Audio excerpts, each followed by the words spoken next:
Baik, Assalamualaikum warahmatullahi wabarakatuh. Selamat pagi, salam sejahtera bagi kita semua. Hari ini saya membuat video untuk materi hukum kesehatan. Mudah-mudahan teman-teman di sana, teman-teman mahasiswa tetap diberikan kesehatan, tetap menjaga kesehatannya. Baik, hari ini adalah pertemuan ketiga dalam mata kuliah hukum kesehatan. Dan saya akan membahas mengenai, tentang sejarah hukum kesehatan, lalu asas-asas dan etika, moral, dan hukum dalam hukum kesehatan. Baik, mungkin langsung saja ke sejarah, di mana saya kira hukum kesehatan ini sebelumnya belum berada ataupun belum dikenal oleh masyarakat luas, terutama yang di Indonesia, di mana, eee dalam dunia ilmu, mau itu secara keseluruhan ini sejak lama merintis adanya disiplin ilmu baru, yaitu hukum kedokteran. Jadi sebelum adanya hukum kesehatan, dikenal dengan hukum kedokteran. Bahkan ada di beberapa negara sudah berkembang dengan pesat, yaitu antara lain, ini kan di negara-negara Eropa ya, baik itu di Prancis, Belgia, Inggris, Belanda, Amerika Serikat, bahkan yang di Asia itu hanya di, Jepang. Nah, namun saya kira kepesatan perkembangan dari negara-negara di dunia tidaklah sama antara yang satu dengan yang lainnya gitu. Terutama di Indonesia saya kira, sebelum sebelum masuk ke Indonesia, itu hanya, mengenal hukum kesehatan itu di beberapa negara gitu, terutama yang di Eropa yang emang saya kira negara-negara tersebut, eee perkembangan ilmu pengetahuannya itu, lebih maju gitu dibandingkan dengan, Indonesia itu sendiri. Nah, hukum kedokteran atau hukum medis, yang sudah dikenal di beberapa negara maju, perkembangannya sejalan dengan perkembangan peradaban manusia. Jadi, kemajuan dari perkembangan manusia sejalan pula dengan perkembangannya ilmu pengetahuan gitu, yang termasuk juga pada hukum kedokteran ataupun hukum kesehatan. Nah, orientasi pengembangannya tidaklah beranjak dari pangkal tolak yang sama. Seperti itu. Dan di daratan Eropa atau Eropa Barat, misalkan Belanda, yaitu pada tahun 1928 atau sejak pada tahun itu sampai akhir tahun 1972 dalam Undang-Undang Medis Tuchwet-nya lebih berorientasi pada pengaturan tingkah laku dan tugas dokter, yakni menjalankan profesi. Nah, kalau di Belanda ini ada undang-undangnya tersendiri, itu sudah sejak lama ya, berarti sejak 1928 yang mengatur mengenai, lebih ke khusus ke tingkah laku dari, dokter, seperti itu. Dan di Amerika Serikat sendiri dalam American Hospital Association, yaitu pada 1972, melahirkan apa yang disebut sebagai Patient Bill of Rights yang isinya lebih menitik perhatian pada hal-hal yang bersangkutan pada hak-hak pasien. Berbeda tadi dengan yang di Belanda, kalau di Belanda itu lebih menekankan kepada kedokterannya, bagaimana dia bertindak atau bertugas. Nah, sedangkan untuk, apa, yang di Amerika Serikat ini sendiri lebih menekankan kepada hak-hak pasien gitu. Mana pasien ini saya kira mungkin lebih banyak ketakutan apabila terjadinya, tindakan-tindakan medis yang tidak sesuai dengan aturan. Makanya lebih menekankan pada perlindungan si hak pasien tersebut, seperti itu. Lalu adanya kebangkitan ilmu hukum kedokteran di dunia internasional. Baru terjadi sudah diadakannya kongres dunia, yaitu hukum kedokteran atau World Congress on Medical Law di Gen, Belgia tahun 1967. Nah ini, mulai awal mula ya kebangkitan dari ilmu hukum kedokteran gitu. Ini belum mengenal dari hukum kesehatannya gitu. Lalu kemudian hukum kesehatan mulai diperkenalkan secara luas ke seluruh dunia setelah pada Kongres kelima Asosiasi Hukum Kedokteran Dunia atau World Association for Medical Law itu Agustus tahun 1979 ketika dijadikan sebagai kegiatan baru oleh Organisasi Kesehatan Dunia atau WHO ya. Jadi ini, Ini awal mulanya tahun 1979, yang sebelumnya dikenal saya kira lebih mengenal, istilah medical law. Jadi untuk istilah hukum kesehatan baru dikenal pada tahun 1979. Lalu hukum kedokteran dan hukum kesehatan kemudian berkembang pesat di beberapa belahan dunia setelah tadi adanya kongres tersebut ya. Dan termasuk di negeri Belanda, Eropa pada umumnya, serta beberapa negara maju lainnya. Jadi sebelum masuk ke Indonesia ataupun di Asia itu sendiri, hukum-hukum kesehatan ini lebih dahulu maju di wilayah Eropa gitu. Nah, berkembangnya pesat disiplin ilmu memang mempunyai alasan. Ada dua alasan kenapa ini berkembangnya ilmu tentang hukum kesehatan ini kenapa sih berkembang. Nah, yang pertama, ini alasannya tuh semakin meningkatnya tuntutan di bidang pelayanan kesehatan dan kedokteran yang disertai perkembangan di bidang teknik pengobatan dan diagnostik. Lalu, semakin meningkatnya kesadaran hukum masyarakat di bidang pelayanan kesehatan kedokteran. Jadi, si masyarakat itu mungkin lebih lebih aware, lebih agar dia sendiri terlindungi, dari adanya malpraktek maupun tindakan-tindakan medis yang emang tidak sesuai dengan aturan, seperti itu. Lalu kita beranjak setelah ada tadi perkembangan hukum kesehatan di negara-negara Eropa, ataupun di negara, wilayah kalau istilah Indonesia itu, bagian daerah wilayah barat gitu ya. Nah, kita beranjak ke hukum kesehatan dan hukum kedokteran di Indonesia. Nah, kalau di Indonesia sendiri itu berawal mula yaitu pada tahun 1980. Nah, pada tahun ini saya kira belum banyak orang-orang yang mengenal tentang hukum kedokteran dan hukum kesehatan. Istilahnya pun masih terasa aneh gitu. Mungkin kalau, pada waktu itu hukum kesehatan itu lebih, orang-orang yang tidak pernah mengetahui apa itu. Jadi istilahnya pun, masih apa sih gitu kan kalau di bidang hukum kesehatan ini gitu. Nah, bidang pengetahuan yang selama ini dikenal mengaitkan disiplin ilmu hukum dengan disiplin ilmu kedokteran. Hanyalah ilmu kedokteran kehakiman. Nah ini, jadi sebelum adanya hukum kesehatan ini, ilmu kedokteran kehakiman ini lebih lebih dikenal terlebih dahulu kalau di Indonesia sendiri gitu. Lalu setelah tadi, sebelum pengenalan, lalu pada tahun 1981, di tahun ini Indonesia timbul suatu cabang ilmu hukum baru yang sebelumnya belum dikenal. Hal ini bermula sejak terjadinya peristiwa kasus Dokter Setianingrum di Pati, Jawa Tengah. Kasus ini menimbulkan banyak reaksi baik dari kalangan profesi medis maupun kalangan dunia hukum. Teristimewa pula dari kalangan masyarakat. Jadi, nah nanti teman-teman silakan cari sendiri kasus mengenai Dokter Setianingrum ini gitu ya. Agar lebih tahu nih, apa sih ini masalahnya kok bisa sampai, eee, merambah ataupun menimbulkan masalah-masalah hukum di bidang kesehatan gitu. Nah, sebenarnya bidang pengetahuan yang mengkaitkan disiplin ilmu hukum dengan ilmu kedokteran hanyalah ilmu kedokteran kehakiman atau forensik medik, yang tadi medicine, mohon maaf. Jadi tadi sudah disinggung di awal bahwa kita hanya mengenal masalah ilmu kedokteran kehakiman, yaitu forensik, yang telah terlebih dahulu menjadi kurikulum mata kuliah di beberapa fakultas gitu ya, mengenai, masalah hukum ini. Jadi, hanya dikenal mengenai hukum forensik gitu ya. Ya, contohnya saja mungkin yang menyangkut masalah alat-alat bukti di pengadilan, terutama bukti surat saksi yakni visum et repertum dan keterangan saksi ahli yaitu ahli forensik. Jadi lebih mengedepankan kepada, eee, bidang forensik yang emang bertujuan atau berkebutuhan dalam hal, di pengadilan, seperti itu. Lalu di tahun 1982, hukum kedokteran dan hukum kesehatan mulai diperkenalkan di Indonesia dengan terbentuk kelompok studi hukum. Nah, ini bermula di UI ya, Universitas Indonesia tahun 1982 oleh beberapa dokter dan sarjana hukum yang mengikuti Kongres Dunia Hukum Kedokteran di Gen.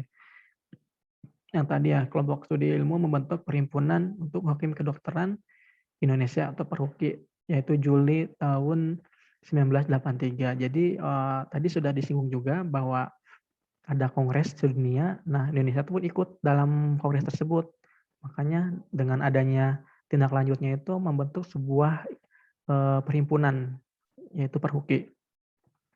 Lalu pada Kongres Nasional Perhuki tahun 1987 atas saran Menteri Kehakiman dan Direktorat Kesehatan, Jenderal Kesehatan, serta berdasarkan aspirasi sebagai besar anggota Perhuki, maka disepakati adanya perubahan ruang lingkup perhimpunan ini menjadi Perhimpunan Hukum Kesehatan Indonesia, dan singkatannya pun sama, jadi Perhuki juga. Jadi ada perubahan ruang lingkup ya dibandingkan dengan sebelum adanya Kongres Perhuki ke-1 ini.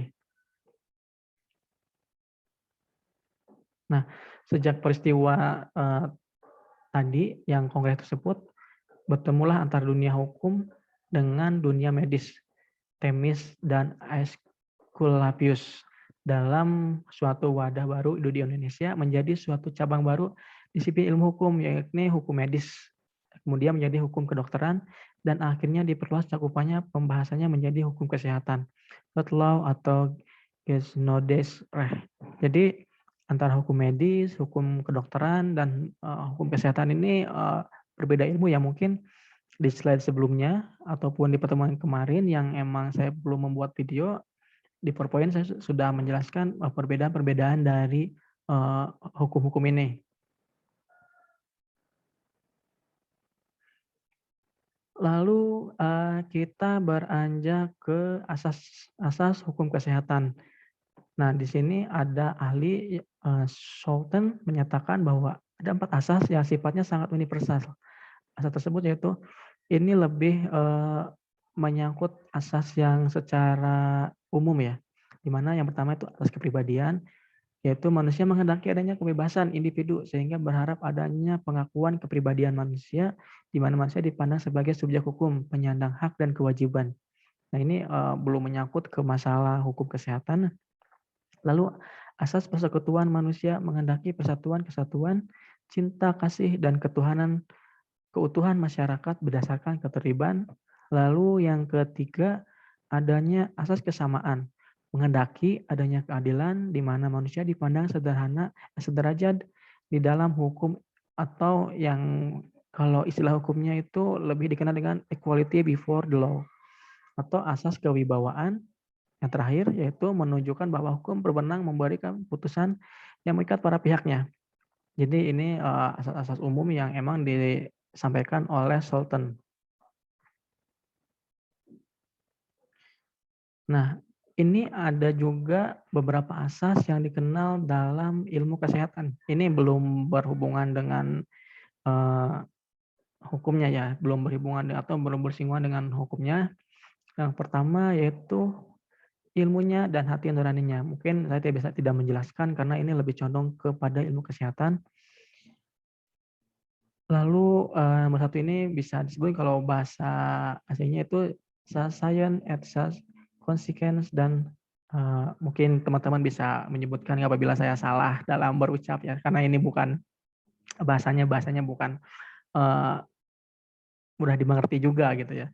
Oke, lalu kedua, auctoritas salus lex suprema. Keselamatan pasien adalah hukum yang tertinggi. Jadi ini mengenal juga ya masalah keselamatan yang emang saya kira menurut ilmu kesehatan ini, keselamatan ini hukum yang tertinggi di bidang hukum kesehatan ini. Ya tentu saja mungkin ini karena keselamatan dari pasien itu sendiri seperti itu. Lalu de minimis non curat lex. Hukum tidak mencampuri hal-hal yang sepele. Nah, mungkin nanti bisa dicari sendiri secara detail apa maksud dari asas ini. Lalu res ipsa loquitur, faktanya telah berbicara. Nah, jadi keempat ini mungkin teman-teman terasa asing karena saya kira ini lebih kepada asas-asas yang emang boleh dibilang bisa diketahui oleh orang-orang yang emang bergelut di bidang kesehatan atau ilmu kesehatan seperti itu. Nah, lalu kita beranjak lagi ke asas hukum kesehatannya itu sendiri. Yang pertama ada asas perikemanusiaan berdasarkan ketuhanan yang Maha Esa, lalu asas manfaat, ketiga asas usaha bersama dan kekeluargaan, lalu asas adil dan merata, kelima asas berkehidupan dalam keseimbangan, Dan keenam, asas kepercayaan kepada kemampuan dan kekuatan sendiri. Ini ada 6 asas yang dikenal di hukum kesehatan. Kita berawal ataupun menginjak kepada asas yang pertama, yaitu asas perkemanusiaan berdasarkan ketuhanan yang Maha Esa. Jadi maksud dari asas ini di mana bahwa penyelenggaraan kesehatan itu harus dilandasi atas perkemanusiaan yang berdasarkan ketuhanan yang Maha Esa dengan tidak membeda-bedakan golongan, agama, dan bangsa. Ini lebih ke siapapun berhak dalam mendapatkan pelayanan kesehatan, seperti itu. Baik itu tidak membedakan masalah warna kulit, budaya, ras, agama, dan lain sebagainya. Sama rata, seperti itu. Saya kira untuk sekarang juga masih diberlakukan juga dan semua masyarakat berhak mendapatkan pelayanan kesehatan. Lalu yang kedua, asas manfaat.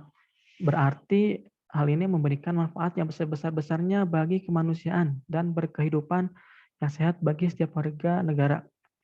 Nah, ini lebih ke manfaatnya dalam bidang kesehatan ya, di mana setiap manusia itu harus mendapatkan manfaat dari eh, setiap apa, setiap kehidupannya itu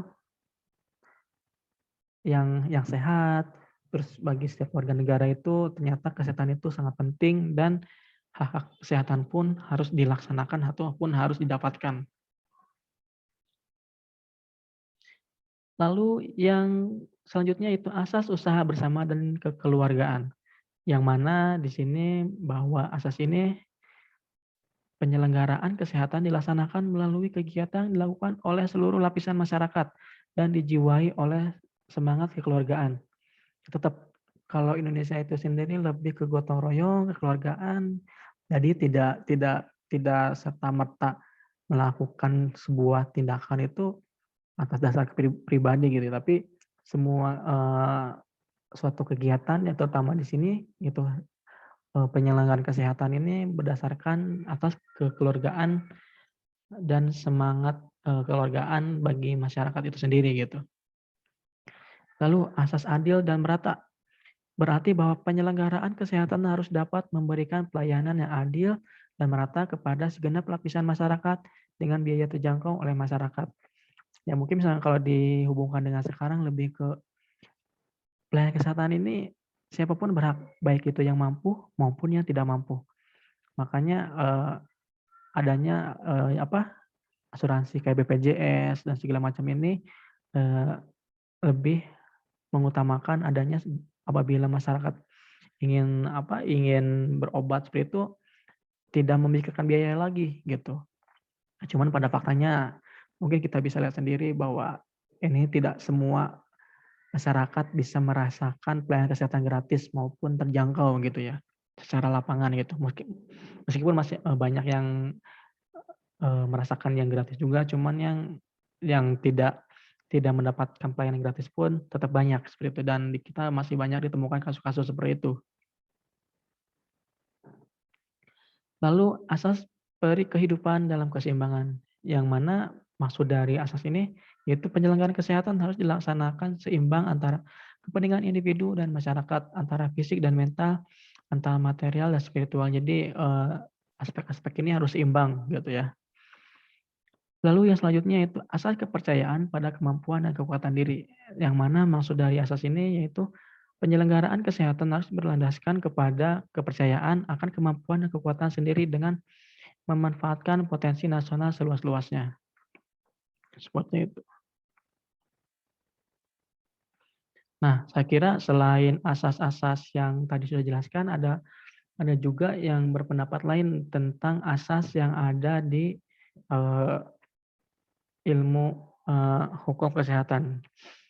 Yang mana adapun asas yang lainnya pun pembangunan kesehatan diselenggarakan dengan berasaskan berkemanusiaan, keseimbangan, manfaat, perlindungan, penghormatan terhadap hak dan kewajiban, keadilan, gender dan non-diskriminatif, dan norma-norma agama. Jadi sebenarnya pada intinya sama saja ya. Jadi ini lebih dipersingkat dan pada pada intinya tetap sama aja gitu.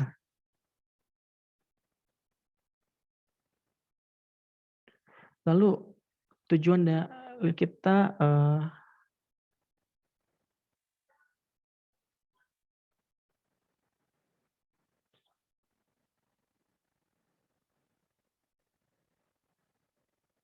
sebentar. Lalu kita beranjak pada etika, moral, dan hukum dalam hukum kesehatan.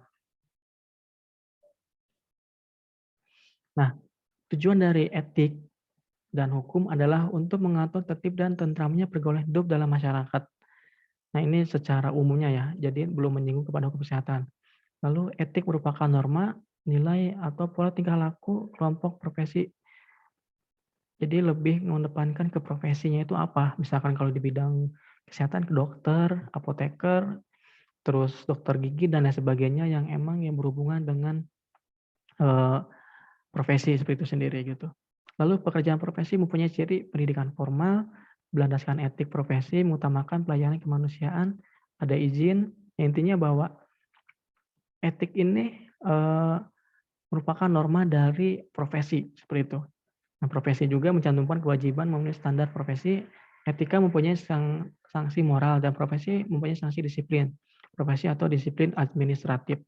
Jadi ini lebih kepada, mungkin teman-teman juga belajar ataupun mengetahui mengenai etika profesi hukum, kalau di hukum itu sendiri. Jadi kalau di kedokteran berarti etika profesi kedokteran dan lain sebagainya. Lalu etika itu apa sih? Kita lanjut ke etika, di mana etika merupakan pengetahuan tentang moralitas, menilai baik buruknya suatu ditinjau dari sisi moral, itu etika. Dan etika dapat mengandung norma kesusilaan, yaitu sikap dan perilaku, maupun norma kesopanan, dan dapat dipengaruhi oleh norma agama dan norma hukum. Jadi ini etika ini di dalamnya itu mengenai masalah, eee, pola perilaku, apakah itu baik buruk, ataupun perilaku antar manusia berkomunikasi itu dihubungkan, dan maksud dari etika itu lebih kepada tingkah laku manusia, gitu. Lalu etika kedokteran merupakan penerapan penelaran moral pada masalah yang dihadapi dokter dalam profesi sebagai dokter. Jadi lebih mengedepankan secara khusus kepada kedokteran, bagaimana si dokter ini mempunyai etika yang baik ataupun yang buruk, ataupun masalah kepribadiannya, tingkah lakunya kedokteran ini seperti apa. Nah, ini maksud dari etika kedokteran.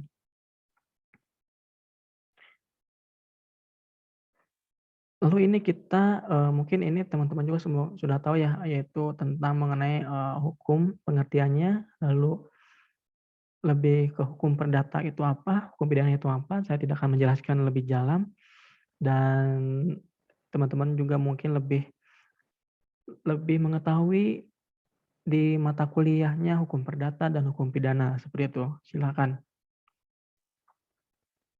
Nah, dalam hukum kesehatan, yaitu dalam peraturan dan ketentuan hukum untuk profesi kesehatan, farmasi, yaitu obat-obatan, kesehatan jiwa, kesehatan masyarakat, kesehatan kerja, kesehatan lingkungan, dan hygiene.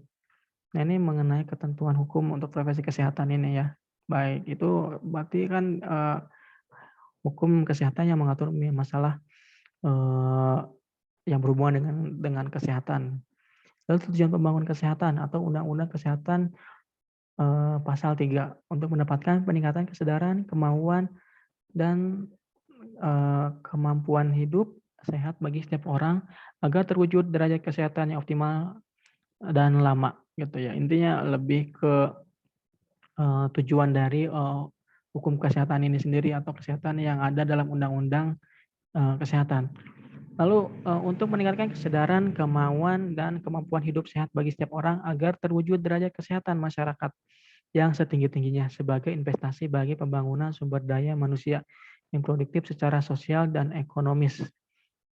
Jadi ini tujuan-tujuan dari, hukum kesehatan itu sendiri ya.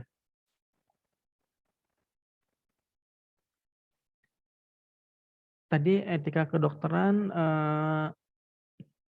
saya kira sudah disinggung juga, di mana etika kedokteran ini yaitu mengenai masalah perilaku atau profesional para dokter dalam menjalankan, pekerjaannya sebagaimana tercantum dalam sumpah itu adanya sumpah, kalau kedokteran itu adanya sumpah Socrates ya, dan kode etik yang telah disusun oleh organisasi IDI. Dan pelanggaran etik tidak selalu berarti pelanggaran hukum. Jadi dan pelanggaran hukum belum berarti pelanggaran etik juga. Jadi pada intinya ketika etik itu akan diberikan sanksi itu hukumnya itu ya bukan bukan di pengadilan dan segala macam. Misalnya kalau lebih kalau pelanggaran etik ya, tapi ada khusus apa pengadilan, bukan pengadilan khusus tapi akan digelar yang namanya itu sidang kode etik. Itu lebih ke internalnya di organisasi tersebut. Lalu bedanya etik dan hukum itu apa? Di mana kalau etik ini hanya berlaku bagi profesi. Misalkan profesi dokter ada etik tersendiri. Kalau etiknya di hukum ini notaris ada etiknya sendiri. Jadi hanya berlaku bagi profesi masing-masing. Sedangkan kalau hukum berlaku untuk umum, siapapun akan terjatuh hukum, baik itu profesi A, B, C, D akan terkena gitu ya untuk masalah hukum itu sendiri. Nah, lalu yang kedua disusun berdasarkan kesepakatan anggota profesi.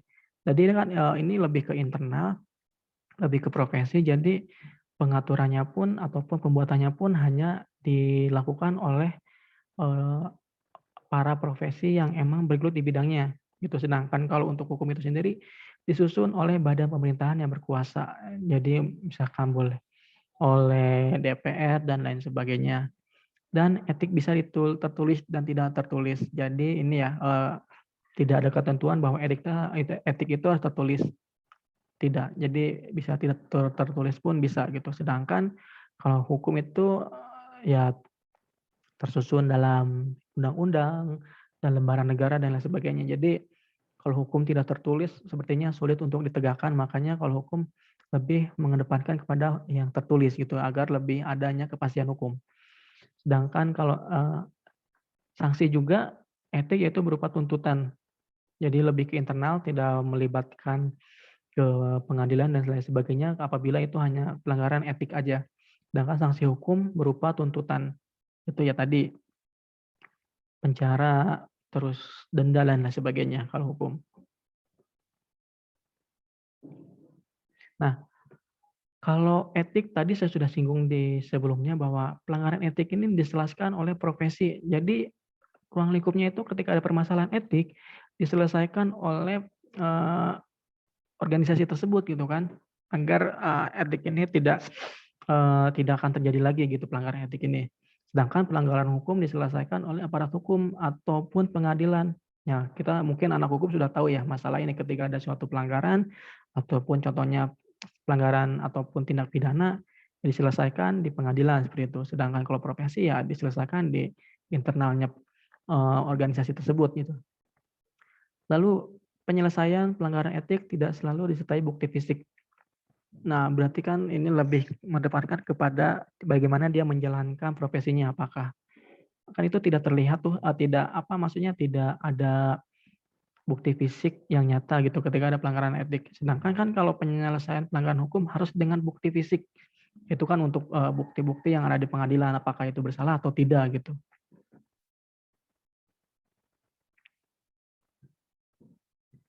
Nah, karena hukum ini saya kira memberikan wawasan tentang ketentuan-ketentuan hukum yang berhubungan dengan pelayanan kesehatan, sehingga akan lebih memberikan keyakinan diri terhadap tenaga kesehatan dalam menjalankan profesi kesehatan yang berkualitas dan selalu berada pada jalur yang aman, tidak melanggar etika dan ketentuan hukum. Nah, saya kira ini menjadi apa ya, suatu pegangan bagaimana si profesi yang berhubungan dengan kesehatan ini tidak tidak ada tidak ada tidak melampaui batas ataupun tidak sesuai dengan aturan-aturan yang ada gitu. Sehingga tidak melanggar etik maupun melanggar hukum gitu. Lalu di sini ada kesulitan-kesulitan yang mana etika mempunyai sanksi moral, profesi mempunyai sanksi disiplin profesi. Nah, dan sekarang para ahli hukum menganggap bahwa standar prosedur dan pelayanan kesehatan dianggap sebagai ranah hukum. Jadi ini ada campur aduk antara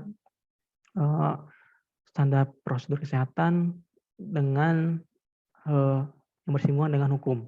Dan ini menurut profesi kesehatan ya, bahwa memenuhi standar profesi adalah bagian dari sikap etis dan profesional, sehingga penafsiran ahli hukum pelanggaran standar profesi dapat diartikan juga sebagai pelanggaran hukum. Jadi ini adanya sebuah singgungan-singgungan antara standar profesi dengan pelanggaran hukum. Nah, ini perlu diinformasikan bahwa kepada profesi kesehatan dan profesi hukum hal ini harus berbeda. Jadi emang profesi mungkin banyak masyarakat ataupun banyak bidang orang-orang yang berhubungan dengan profesi baik itu hukum maupun kesehatan ini belum bisa membedakan ya antara profesi kesehatan ataupun kegiatan-kegiatan yang emang berhubungan dengan hukum itu sendiri. Apakah ini pelanggaran etik ataukah pelanggaran hukum? Padahal kenyataannya kan itu sangat berbeda jauh gitu.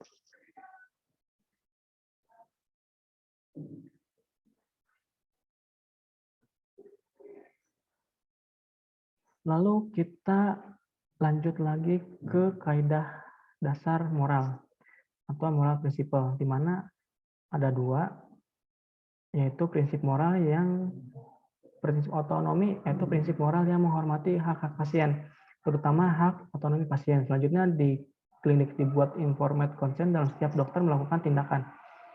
Pasien yang dewasa mata, dan lain sebagainya ini lebih mengedepankan kepada moral dari hak-hak pasien itu sendiri ya. Lalu prinsip beneficiency, yaitu prinsip moral yang mengutamakan tindakan yang ditujukan kepada kebaikan pasien. Jadi lebih ke sikap dari si profesi apapun itu yang berhubungan kesehatan ini lebih menunjukkan kepada kebaikan pasien itu sendiri gitu. Nah, di sini ditekankan tindakan atau perbuatan yang mempunyai sisi baik atau bermanfaat lebih besar dibandingkan dengan sisi buruk atau mudarat secara umum. Tindakan dokter dapat dilakukan dan berlaku pada semua pasien normal. Oh iya, berarti ini tadi saya bilangnya 2, ternyata ada 4 ya. Yang ketiga, yaitu prinsip non-maleficence, yaitu prinsip moral yang melarang tindakan yang memperburuk keadaan pasien. Pasien dalam keadaan gawat harus diperlukan tindakan medik untuk menyelamatkan jiwa pasien atau rentan dan sebagainya. Hal ini lebih mengedepankan kepada tindakan tindakan si profesi dokter ini ataupun kesehatan ini, tenaga kesehatan harus merujuk kepada jangan sampai tindakan-tindakan yang dilakukan itu memperburuk keadaan pasien, seperti itu.